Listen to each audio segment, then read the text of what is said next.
lost in the day, in a way, it's the same as the one before this. And I wish I could say that it's all black and white, but it's gray. It's the same, and I'm so tired. Okay, tanong ko sa'yo, ikaw ba'y nakatikim na ng kantot? Kantot very good, ha? Oo, ganito ko yan eh. Ganito yan. Putang ina naman, ang ingin ng mga tao. Tinan mo. Wala kang disiplina. Manahimik kayo mga putang ina nyo. Piningin na kasi. Dito kasi yan. Kantot very good, okay. Alam natin yung ganyan talagang kantot. Masarap. Pero, di ko tinitikman. Wala akong alam dyan. Kantot very good talagang alam ko. Isa pa. Ang kantot, alam ko nanggaling yan sa mga Espanyol, mga malilibog na Espanyol.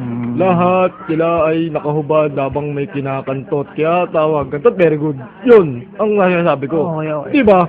Ay maniwala sa akin ng mga tao na kantot ay masarap.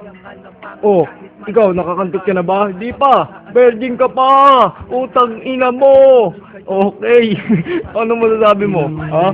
Wala kang masasabi. Kahit anong isipin mo, ganyan pa rin talaga. Kantot. Ang dami mong galaputang ina mo. Parang may epilepsy. Ikaw yung palad mong ginagalaw mo yung Pasko sa pagmumukha mong putang ina mo. Gago ka. Kumaganong-ganong ka pa. Kala mo malapit kang putang ina mo. Gago, kumagaling, gago. Ganyan ka lang ganyan eh. Okay lang. Matawa pa siya nga. Okay, kahit naka-D4 ako, kaya kong kumantot kahit anong gawin mo. Pero sa isip ko lang yun, lalabasan na ako. Isipin ko lang kung sino sila at akin ang kinakantot sa isipan ko. Kahit sa panaginip, marami na ako nakakantot, men. Ako, simpleng tao lang ako, pero pag kumantot ako, masak patipukin ng manok. 3 patok ng Weh, hindi nga masarap yun. Matikman ko nga mamaya. Oo.